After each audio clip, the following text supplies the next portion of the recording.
Uh, Good af- what? Good afternoon. It is 4:15 on Monday, April 18th, 2022, tax day. If you haven't done your taxes yet, you better hurry up. Only got a few more hours left. That's right. First item on the agenda is the approval of the minutes of March 21st, 2022. Do I have a motion?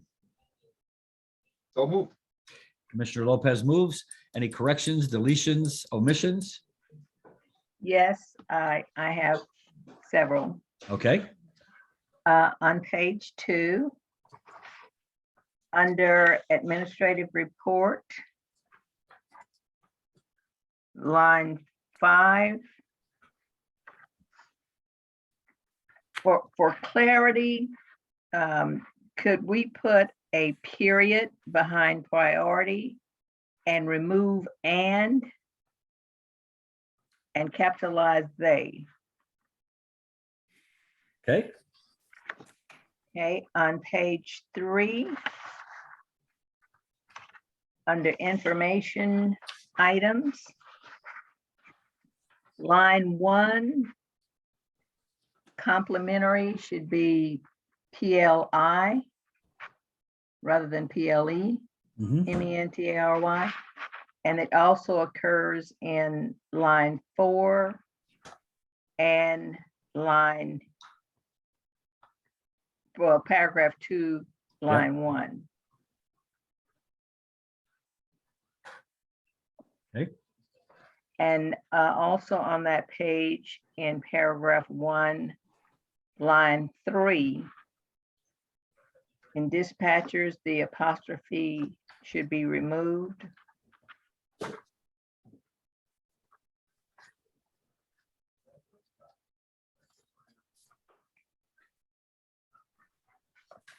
Everybody got that? Okay, and Yep. on page 4, the executive session. The first paragraph, line 4, just add a period after Frateroli's name. And on page 5, paragraph 4, line 2, where it says Jonathan Bransford join, insert 2. TO, they just omitted that last 2. And those are all the corrections I have. You weren't by chance an English teacher in your earlier life, were you? My husband say I'm a frustrated English teacher. Any other corrections, deletions, or omissions? Okay, seeing none, all in favor of approving the minutes as corrected?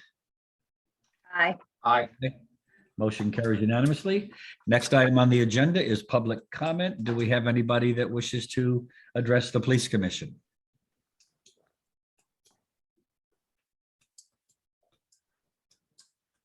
If any attendee would like to address the commission, you can just click the raise hand icon at the bottom of your screen, which will then allow me to click on you and let you speak.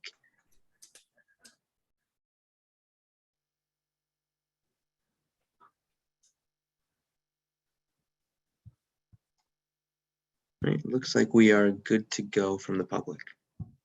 Okey doke. And next item on the agenda, recognition of officers of the month. Chief? So you'll recall we've been having, not just us, but all over the state, we've been having issues with the theft of catalytic converters off vehicles. Mhm. And on March 23rd of this year, we had the midnight shift got a report from someone working late on Water Street, a bookkeeper, I believe, that saw suspicious activity in their parking lot and was concerned that something may be going on with the vehicles. And Officer Tejada, Officer Clavier Obina, Officer Bryce, and Officer Montanez responded immediately to the area. And Officer Tejada was the first to get there and observed a vehicle. It appeared attempting to leave the area, tried to stop it, the vehicle tried to get around his cruiser that was pulling into the parking lot and struck his car. He was able to access the window of the suspect's vehicle with the help of other officers that responded, and they ended up arresting 2 people in the car and recovering, I believe it was 6 catalytic converters were inside, along with tools used to remove it. And we traced back some of those to other vehicles from around town. We then notified area departments. We had departments from all over the state contacting us for information because that vehicle was observed involved all over the state of Connecticut with different license plates.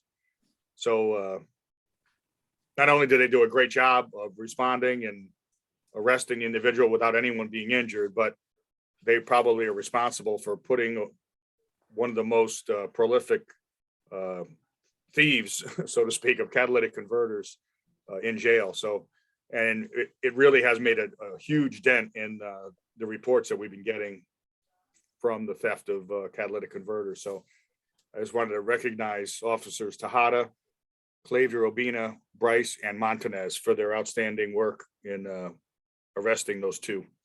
Yeah, I was going to ask if you noticed, or if around the state, you've noticed a decrease because I'm sure that these individuals were probably responsible for many. And good response time by the police officers, being where they're supposed to be, when they're supposed to be, and coordinating an operation where they were able to apprehend 2 of the people inside the vehicle. Now, was the vehicle stolen? No, just they had a bunch of different plates that they were throwing on the back. So that was, but the description matched the description of a vehicle that was seen at numerous thefts throughout the state. That was magnificent work, and I really commend them all. I read the story myself, and I thought, wow, that was really superb. Happy to see that. Yes. Yeah, it's really good police work, good response, good gut, good bravery, courage, because not knowing whether they were armed or not, Tejada just moved on his instinct. And as Chief mentioned, no one was harmed. I mean, that was important. Mhm. Absolutely. And, Commissioner Lopez, Commissioner Collier Clemens already knows this, but each month you'll be seeing examples of this kind of work. And, it's very impressive to see the good work being done by our police department, the professionalism and how they get the job done and how they are recognized and respected by the public.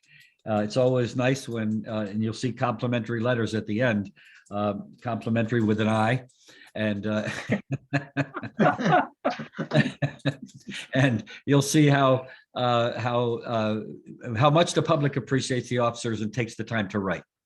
So again, thank you.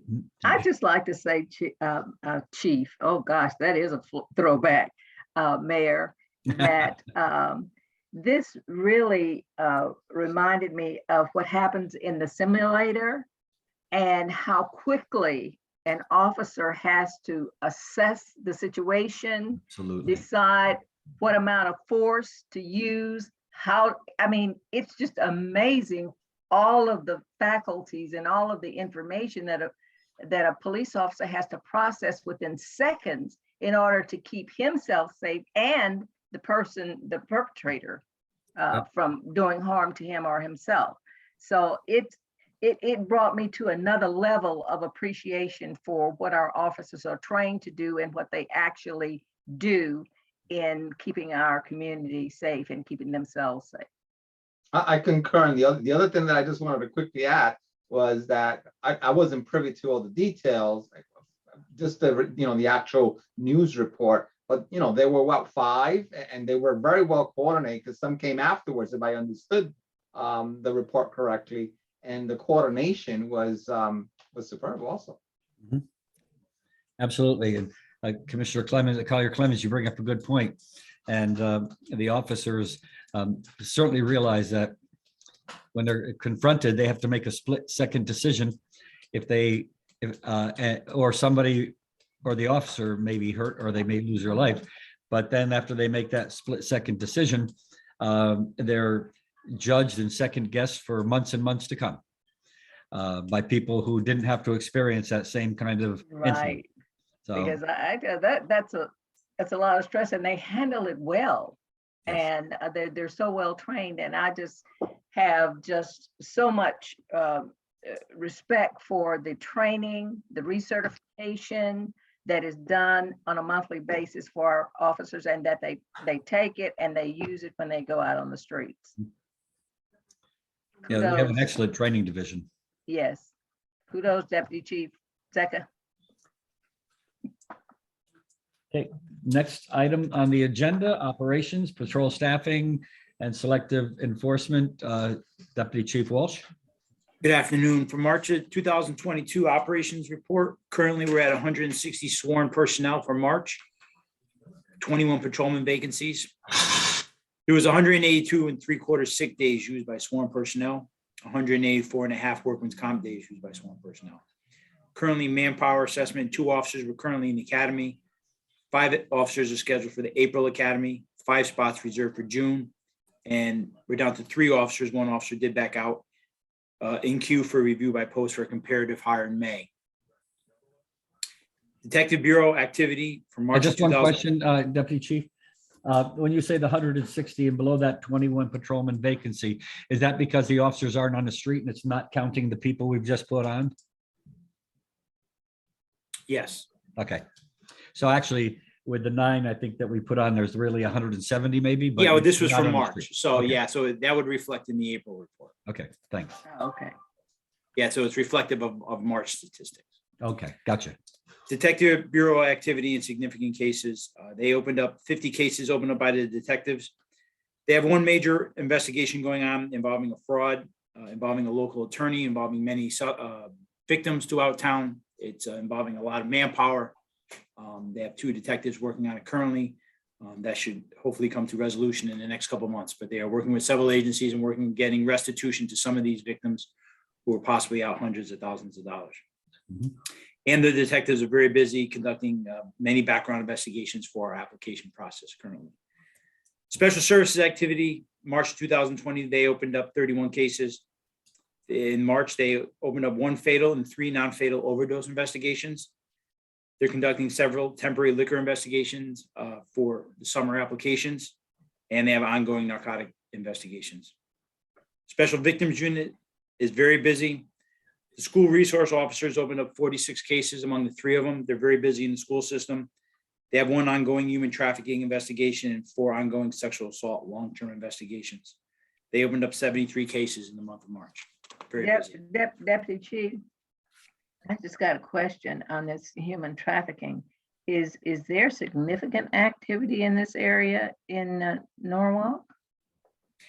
We have a task force officer assigned, Detective Marquis, so he works on many cases in the region, but we have not seen many in Norwalk.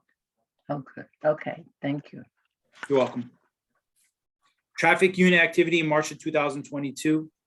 They made 65 stops. They issued 25 citations, made 5 misdemeanor arrests, 11 written warnings, and 24 verbal warnings.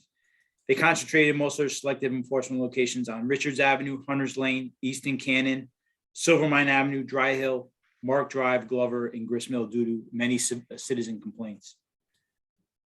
Community services and community policing. They have active social media regarding distracted driving initiative, which we're doing right now through the grant program. They did Read Across America, and Sergeant Galino has been busy assisting some EDPs that we have in town, ongoing EDP cases, and working, getting them some social agencies to assist them. March of 2022, the Patrol Division made 189 criminal arrests, and they responded to 3,997 calls for service.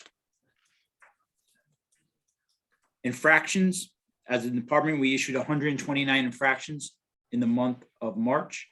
Traveling too fast was the #1 infraction, with the issue 22. Stop sign was 10. Control signal 4, no license 8, suspended license 6, no insurance 7, cell phone 2. As I mentioned, we are in the midst of a distracted driving grant where officers are out there in teams concentrating on distracted driving, people using their cell phones currently. So we've had a lot of activity in the past couple of weeks with that.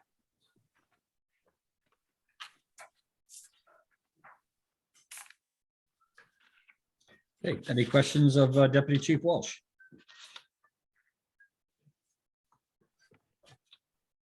A lot of activity. Have you noticed an uptick in the activity since people are getting back to normal business to some degree? In rigor, our busiest division is SVU right now with juvenile crime. Schools born out of cases that are generated out of the school system with the SROs. We're very busy in SVU right now. Patrol division has a little bit below calls for service than last year. More than 2 years ago when we were in COVID, it was incredibly slow. But right now they've leveled off. We are not too busy in the patrol division. Our busiest division right now is special victims.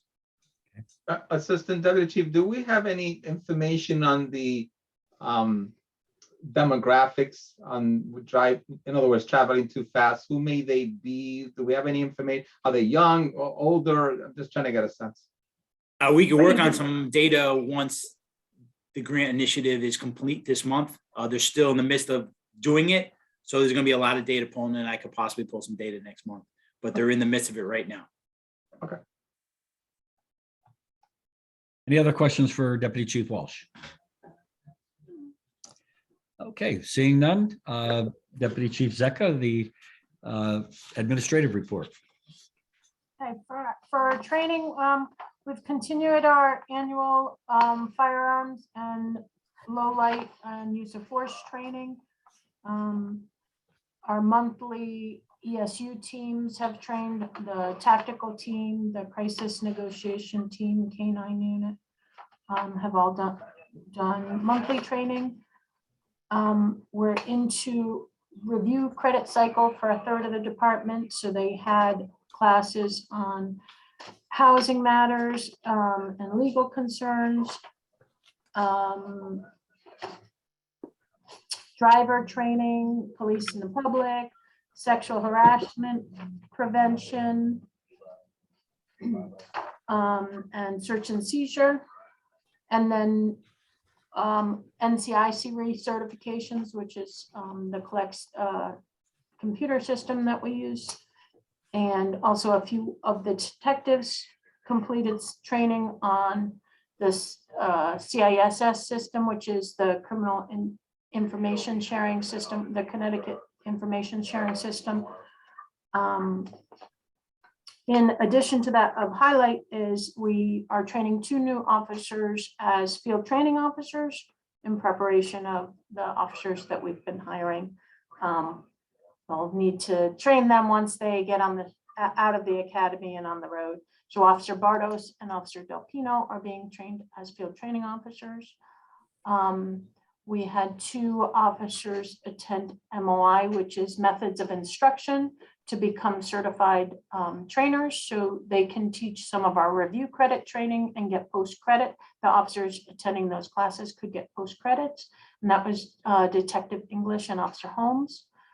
And then we additionally had 2 supervisors, Sergeant Basigli and Sergeant Kruger, attend some ESU leadership training. So that is the bulk of the training for the month. Last month, did we have you give Commissioner Lopez a brief explanation about the review credit training process? I'm not sure. I may have touched on it. Basically, each officer is required every 3 years for their recertification as a police officer. They're required a minimum of 60 hours of training every 3 years. And the post council, which is our certifying body, breaks down the training needs to be in certain areas, and then there are certain general areas that you can fill in training. So we usually do about a third of the department every year goes through their review credit cycles. So it'll be, so basically every 3 years we'll hold the same classes or similar classes, but we'll update things as needs change obviously curriculums will be updated, et cetera, but most of the general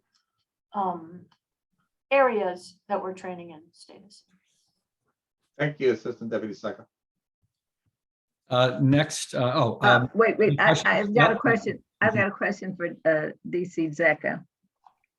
The simulator, Yes. how does that fit into the training courses? Is it going to be scheduled or is it just random? So what we are doing, and I do want to thank Commissioner Collier Clemens. She came in during the month to get a demonstration of the simulator along with some of the council members. So ultimately, we are scheduling that in with our firearms training. We're now doing some, it will be some in the range training, some classroom training, and then also some simulator training to give them a little bit more realistic scenarios. But then also firearms trainers, we have trainers on all the shifts so they can call people in off patrol when needed to give them, run them through scenarios when time allots. Thank So you. that piece will be a little more random, but they will get some of it in their regular firearm. We've added that into our regular firearms. right now. Okay, so it will not show up in our report as a As separate simulator, course. no. Okay, great. Thank you. That's a clarification for me. Any other questions? Deputy Chief, do we have any laterals currently in the pipeline, or how are we? Yes, we are currently have, I believe, a total of 5 that we're doing backgrounds on. Good. And I believe I have one more that we're going to interview hopefully next week. Good. Hopefully they will all pass the very difficult background investigation and be able to get them on the road sooner rather than later. We are trying to expedite any lateral candidates. Okay. Excellent. Next item on the agenda is the drop request for Sergeant Jeffrey Proudfoot. Chief. Yep, this is a standard request. Jeff is requesting to enter the drop plan effective May 1st of this year and officially end and retire on April 30th, 2027. And all the paperwork is in order. Okay. Commissioners have an opportunity to check or have any questions? Well, I need a motion to move it. So moved. Move. Okay, the item is moved. Any questions or comments on this? I just want to add just one clarification, just so that you're aware. His drop is based on lieutenant's pay because he's been an acting lieutenant for many, many months now. I think probably over a year now, if I'm not mistaken. I was wondering about that. So he chose to drop, and speaking with personnel, with Mr. Burney, he said that he is entitled, because of the length of time that he's been in that acting capacity, that if he drops during that acting, during the salary for the acting position, that he's entitled to retire at that higher pay grade. So it works out well for him, and Jeff has stepped up and helped us, during this time when we've been short. We have still one lieutenant that's been on long-term disability. So we haven't been able to fill that slot, but we need somebody running the midnight shift, and Jeff has been doing that for quite a while now. I understand there's a promotional exam coming up May 14th. For sergeant and lieutenant. Okay, that's what I thought. Both ranks. Okay. Any other questions or comments? All in favor? Aye. Aye. Aye. Motion carries unanimously. The Chief, the next item is complimentary letters.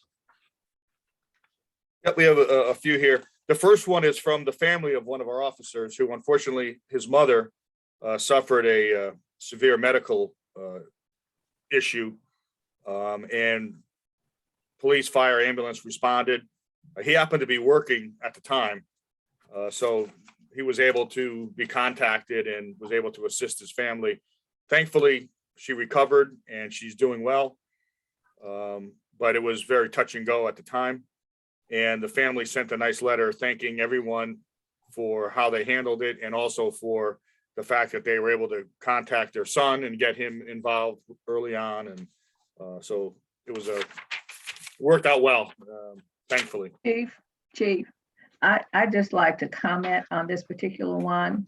I think it's wonderful how quickly the department responded to, one of its own and his family. But I want it known that this would have been done for anyone who was in this particular need. And I don't want to give the impression that something special was done because he was a member of the force. But, it just goes to show how well our department is organized and can communicate and responds to very stressful personal relationships that happen with people. And you're absolutely right, Commissioner. I think we've both been here long enough to see these kinds of reports, very similar reports coming through on a regular basis, responding to a medical emergency, saving a life, and then showing compassion after the event to make sure that if the family's all right. So we see it on a regular basis, and I appreciate the comment. The second one, another Norwalk resident. She didn't specify exactly what her issue initially was, but she emailed to thank Officer Richard Holmes for his kindness, and made a mention he's an asset to the department. And I agree with her. He does a tremendous job for us every time he responds to anything that he's involved with. The third one is from residents on Rochelle Road. They had complained about some traffic issues that were occurring in the neighborhood. And I notified our traffic unit, and they went out and they were able to address it. And the residents were satisfied, but also made a special comment to thank them for their work. Similarly, another area, this was at Witch and Hunt down in Rowayton. We've had complaints from residents there, and our traffic unit has addressed that on numerous occasions. We had a nice email from another resident saying they were very thankful for the work of the officers in addressing the traffic issue there. And I'm sure they'll be back there because it's an ongoing issue there. And then the last one is regarding an incident that occurred. This was another medical call, cardiac arrest, and three officers responded. 2 officers and a sergeant responded to that. And they just wanted to comment on how well the officers handled it and their kindness, and going along with what you said earlier, Commissioner, about, this doesn't just happen when it's a police officer. This is what they do. This was Officer Kauf, Officer Russo, and Sergeant White who were involved in that. And they wanted to give them a shout out for how well they handled it and the compassion they showed to the family. Very nice. Thank you, Chief. Commissioners, any comments? I just like to thank the chief for sharing that. Yeah, I think that was wonderful that we've got so many positive feedback from the community. It's important to get it because you hear so much negative stuff, and there are people who tend to inject negativity when there is actually sometimes non-existing, but it's just the way they spin it. Absolutely. Okay, well, unless there's any other comment, that was the I have last. to apologize. We weren't as quick as traffic though, so. You'll have to work on that. No, no, this is an important commission and an important department, and it's critical that we take the time to do the business of the commission. So thank you. So the next meeting will be May 16th, 2022 at 4:15 p.m. And now I'm looking for a motion to adjourn. I move to adjourn. All in favor? Aye. Aye. Aye, motion carries. We're adjourned. Thank you very much and have a Thank you. wonderful week. Thank you, Bye, everyone. everybody. Have a great week. Thank you.